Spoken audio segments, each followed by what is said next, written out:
what is it that you do as an associate producer for Vice?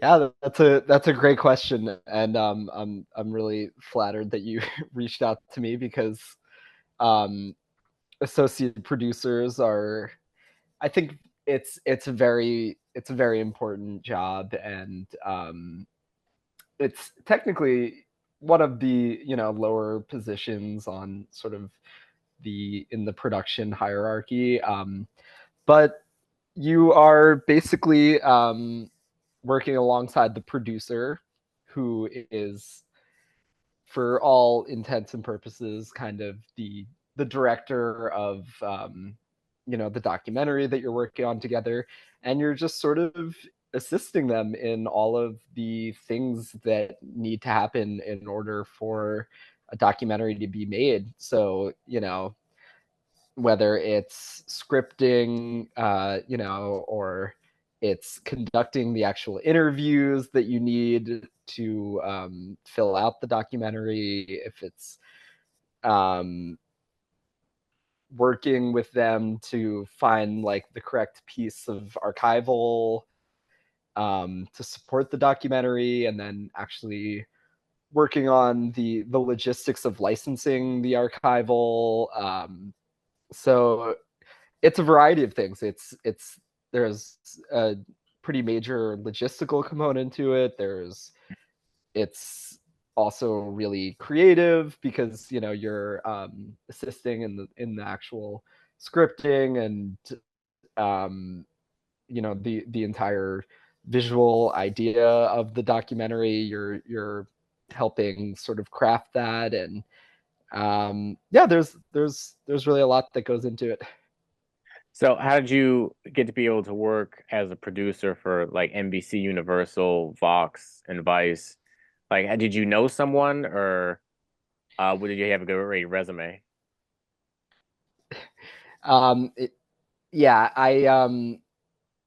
I originally got into documentary work. I went to Binghamton University, SUNY Binghamton, um, and I was an English major. I studied creative writing, and while I was in college, I got an internship actually through Craigslist, working for a true crime author, and he always sort of promised me that he would get me a job someday, and I kind of I didn't entirely believe him. And then after I graduated college, I spent a year PAing or being a production assistant on various commercials, and I moved up to Albany and worked on this sort of independent film up there, and was doing a lot of like driving vans and driving trucks. And then my first like producer job actually was after I also um I mean, I basically got all of my jobs through like Facebook groups or Craigslist, or like that I didn't really have any connections to anybody that worked in entertainment, but I knew it was something that I wanted to do. And so from there, I kind of oh yeah, and then going back to this author that I worked for a while, one of his books actually ended up getting. There was a production company that they wanted to option one of his books for like a History Channel show, I think it was. And anyway, he ended up giving my name to the one of the production executives, who was also staffing up a show for Investigation Discovery. And at that time, I had been PAing for like a year, and I'd also worked on a few projects doing like development stuff. I also had worked for Scott Rudin. Anyway, yeah, and then this production executive reached out to me, and at, by that time I had had a lot of production experience, and he asked me if I wanted to AP on his Investigation Discovery series, which was this true crime show called Dead Reckoning. And yeah, that was my first producer job, and it kind of just snowballed from there. and I went from there. I went did a bunch of true crime shows.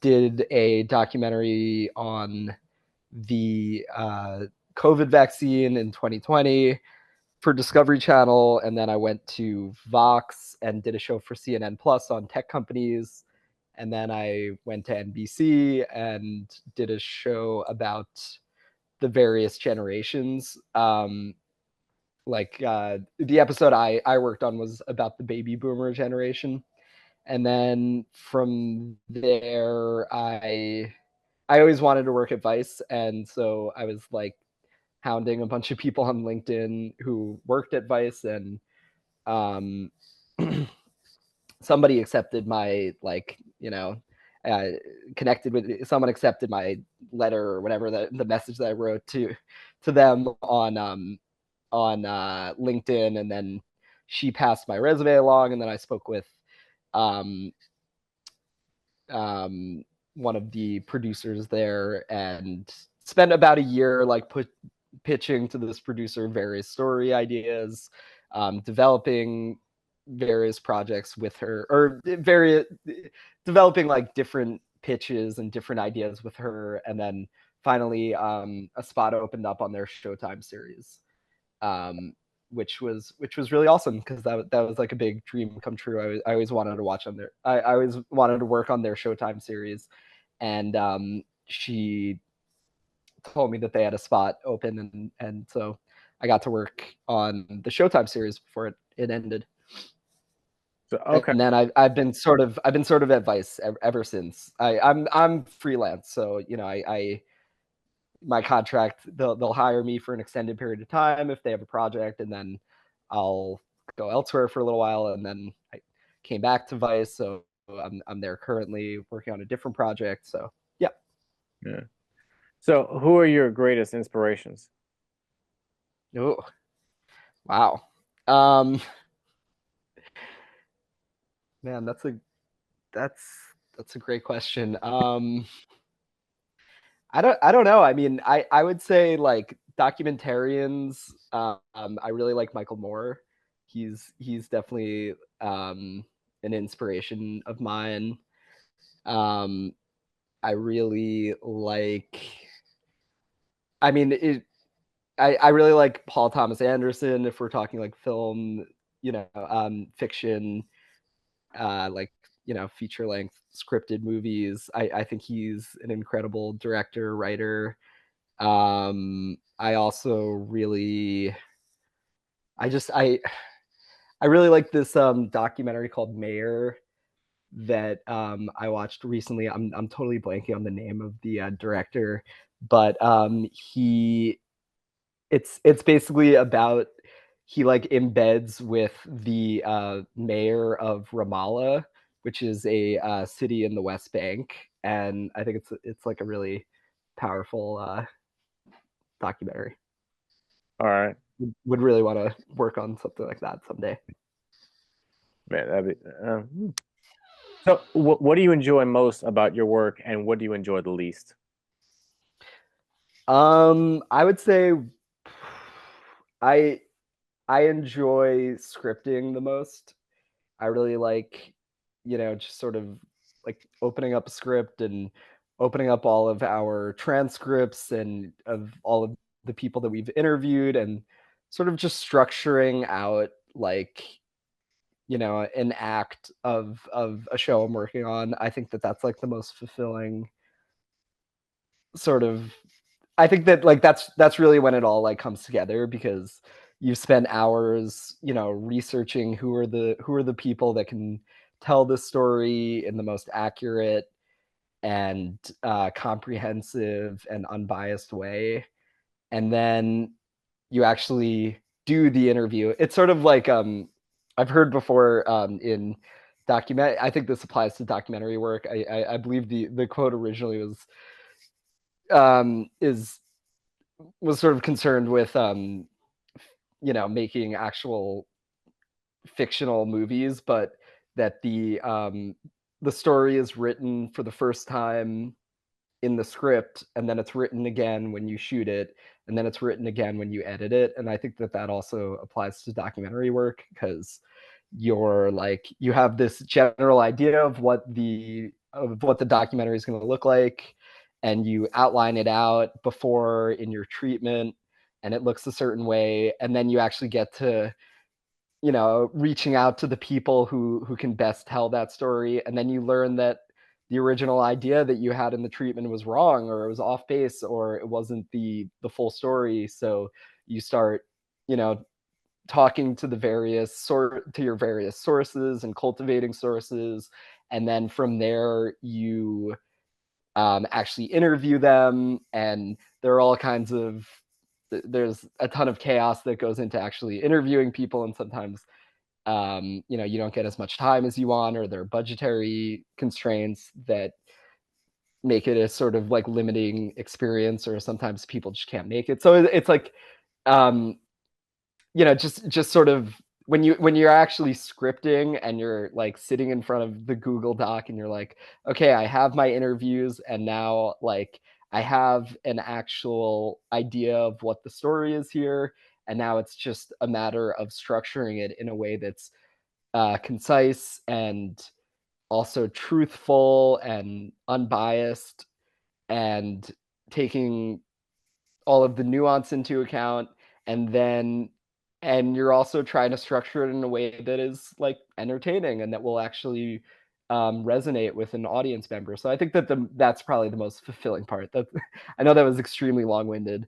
and so I'll keep it brief on my least favorite part of the job, which is probably like I don't know, just like figuring out sort of like logistical needs. Right now, like I'm doing a ton of location sourcing for the people that we're interviewing for the doc series that I'm working on. So it's like, I'm like looking for random like dive bars in San Antonio, Texas, and like cold calling a bunch of bar owners and asking if we can like shoot in their bar for 12 hours, and like for a very like low budget fee.